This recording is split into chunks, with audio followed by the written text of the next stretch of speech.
আসসালামু আলাইকুম ওয়া রাহমাতুল্লাহি ওয়া বারাকাতুহু। প্রিয় দর্শক, কাছে কিংবা দূরে, দেশ কিংবা বিদেশ থেকে যারা দেখছেন সবাইকে আন্তরিক প্রীতি, শুভেচ্ছা ও ভালোবাসা জানাই। আমি আমিন ইকবাল। দর্শক, সময়ের আলোর রমজান প্রতিদিন আয়োজনে আজ আমরা কথা বলবো রমজান যেভাবে রহমতের দুয়ার খোলে।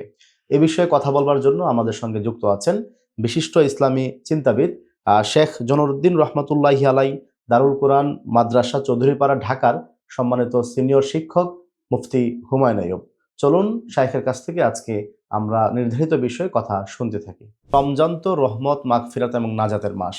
আমরা জানতে চাই রমজান আসলে কিভাবে রহমতের দুয়ার খোলে। খুবই গুরুত্বপূর্ণ আয়োজন সময়ের আলো করেছে, এই জন্য সময়ের আলো কর্তৃপক্ষকে আন্তরিক মোবারকবাদ এবং ধন্যবাদ জানাচ্ছি। কোরআনুল কারীম আল্লাহ তাআলা বলেছেন, কুতিবা আলাইকুমুস সিয়ামু কামা কুতিবা আলাল্লাযীনা মিন ক্বাবলিকুম লাআল্লাকুম তাত্তাকুন। মানুষকে মানুষ বানানোর জন্য, মানুষকে সভ্যতা ভদ্রতা শেখানোর জন্য আল্লাহ তাআলা রমজান দিয়েছেন। তাকওয়া শেখানোর জন্য, আল্লাহর ভয়, আল্লাহর ভালোবাসা শেখানোর জন্য আল্লাহ তাআলা রমজান দিয়েছেন। আসলে রমজান মাসটা পুরো মাস, পুরোটা সময়, পুরোটা দিন, পুরোটা রাত্রি আল্লাহ তাআলার রহমতে ভরপুর থাকে। যেই সাহারি খায় সেই সাহারির সময় আল্লাহ তাআলার রহমত বর্ষণ হতে থাকে। সেই সময় নামাজিরা সিজদায় রত থাকে, তাহাজ্জুদে নুইয়ে থাকে, কিয়ামুল লাইলের মধ্যে পড়ে থাকে, তখন আল্লাহ তাআলার পক্ষ থেকে রহমত আসতে থাকে।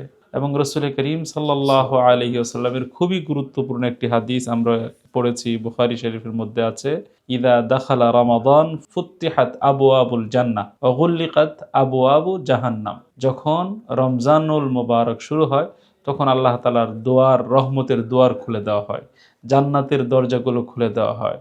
সিজদা অবনত মানুষ যখন কাঁদবে, জান্নাতের জন্য কাঁদবে, আল্লাহ তাআলাকে পাওয়ার জন্য কাঁদবে, আল্লাহ তাআলার সাক্ষাতের জন্য কাঁদবে, তখন সেই বান্দার জন্য আল্লাহ তাআলা জান্নাত খুলে দেন, জাহান্নাম বন্ধ করে দেন, শয়তানগুলোকে শৃঙ্খলবদ্ধ করে দেওয়া হয়। এই যে রমজানের একটি সবচেয়ে বড় একটি ব্যাপার, আল্লাহ তাআলা রহমতের দুয়ার খুলে দেওয়া।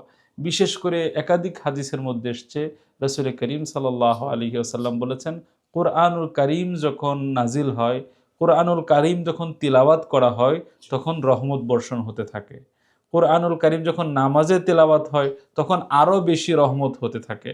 তো রমজান একজন মুমিনের যে ডায়েরি থাকে, একজন মুমিনের যে শৃঙ্খলা থাকে, সে নামাজে তেলাওয়াত করে, সে নামাজের বাইরে তেলাওয়াত করে, সে তাহাজ্জুদে তেলাওয়াত করে, তারাবিতে তেলাওয়াত করে, যত বেশি তেলাওয়াত হবে তত বেশি রহমত ঘিরে ফেলবে। এই জন্য রমজান মাসকে আমরা বলি রহমতের মাস। রমজান মাসকে বলি আল্লাহ তাআলার রহমতের ঝর্ণা প্রবাহিত হওয়ার মাস।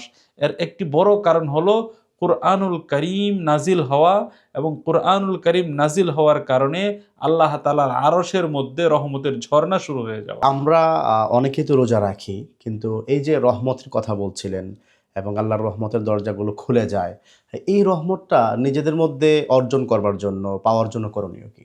এটা পাওয়ার জন্য একটি বড় করণীয় হলো, আমি উপর থেকে পানি ঢালছি কিন্তু পানি ঢালার পাত্র আমি রক্ষা করছি না। আল্লাহ তাআলার রহমত ঠিকই নাজিল হচ্ছে, শেষ সাথে আল্লাহ তাআলা বলছেন, বান্দা তুমি আসো, ওয়া ইযা সাআলাকা ইবাদি আন্নী ফা ইন্নী কারীব। আল্লাহ বলতেছেন, বান্দা তুমি আমাকে ডাক দাও, আমি তোমার কাছে আছি। আল্লাহ তাআলা বলতেছেন, কুল ইয়া ইবাদিয়াল্লাযীনা আসরাফু আলা আনফুসিহিম লা তাকনাতু মির রাহমাতিল্লাহ ইন্নাল্লাহা ইয়াগফিরুয যুনুবা জামিআ। আল্লাহ তাআলা বলতেছেন, তুমি তোমার নিজের উপর অন্যায় করেছো, অপরাধ করেছো, গুনাহ করেছো, হতাশ হয়েও না, আমি আল্লাহকে ডাকো, আমি তোমার ডাক শুনবো। আল্লাহ তাআলা বারবার রহমতের দিকে আমাকে ডাকছেন, অথচ আমি গুনাহের মধ্যে মত্ত হয়ে আছি, আমি গাফেল অবস্থায় আছি, আমি ঘুমের মধ্যে পড়ে আছি, আমি রিলের মধ্যে পড়ে আছি, আমি সোশ্যাল মিডিয়ায় পড়ে আছি, আমি ঝগড়ায় পড়ে আছি, আমি হারামে পড়ে আছি। আমি আল্লাহ তাআলার রহমত যত বেশি বর্ষিত হচ্ছে, আমি যদি নিজেকে অপরাধ মুক্ত রাখতে পারি, আমি যদি নিজেকে রহমত ধরার জন্য পাত্র বানিয়ে রাখতে পারি, আমি যদি সিজদায় থাকতে পারি, আমি যদি তিলাওয়াতে থাকতে পারি, তাহলে এই রহমত আমাকে গোসল করিয়ে দিবে, এই রহমত আমাকে স্নান করিয়ে দিবে, এই রহমত আমাকে ভরপুর ডুবিয়ে দিবে। এই জন্য আপনি যে প্রশ্ন করেছেন যে রহমত কিভাবে অর্জিত হবে, রহমত অর্জিত হবে আল্লাহর রহমত যে ধারায় বর্ষিত হয়, আমি সেটা গ্রহণ করার জন্য আমার মন মানসিকতাকে সেভাবেই প্রস্তুত করব। গুনাহমুক্ত জীবন বানাবো, তেলাওয়াতওয়ালা জীবন বানাবো, সিজদাওয়ালা জীবন বানাবো, এমন চোখ আমি বানাবো যে চোখ থেকে আল্লাহ তাআলার ভয়ে কান্না আসে, এমন চোখ আমি বানাবো যে চোখ আল্লাহ তাআলাকে দেখবার জন্য গুনাহ থেকে বিরত থাকবে, এমন চোখ আমি বানাবো যে চোখ আল্লাহ তাআলার কথা স্মরণ করে কাঁদবে। তাহলে আমি রহমতে ভরপুর সেই ঝর্ণা ধারায় নিজেকে স্নান করাতে পারবো। দেখুন, আল্লাহ তাআলা রমজানের মধ্যে ছোট ছোট উপলক্ষ তৈরি করেছেন বান্দাকে মাফ করে দেওয়ার জন্য। জি। তারাবির সময়ে দোয়া কবুল হয়, ইফতারের সময়ে দোয়া কবুল হয়, তাহাজ্জুদে দোয়া কবুল হয়, খতম শেষে দোয়া কবুল হয়, শেষ সাথে দোয়া কবুল হয়। নানা উপলক্ষ আল্লাহ তাআলা তৈরি করে দিয়েছেন। এখন যদি আমি সেটাকে গ্রহণ করতে না পারি, এর চেয়ে হতভাগ্য, এর চেয়ে দুর্ভাগা, এর চেয়ে কপাল পোড়া আর কেউ হতে পারে না। জি, শেখ আপনাকে অসংখ্য ধন্যবাদ। অল্প সময়ে একটি গুরুত্বপূর্ণ বিষয় নিয়ে কথা বলেছেন। আশা করি আমরা ইনশাল্লাহ রহমতের চাদরে আবৃত হব ইনশাল্লাহ। প্রিয় দর্শক, আমরা এতক্ষণ শুনছিলাম রমজান কিভাবে রহমতের দুয়ার খুলে দেয় এবং এই রহমত কিভাবে আমরা অর্জন করতে পারি। আমরা ইনশাল্লাহ আগামী দিন নতুন একটি বিষয় নিয়ে কথা বলবো। ততক্ষণ পর্যন্ত ভালো থাকবেন। আসসালামু আলাইকুম ওয়া রাহমাতুল্লাহি ওয়া বারাকাতুহু।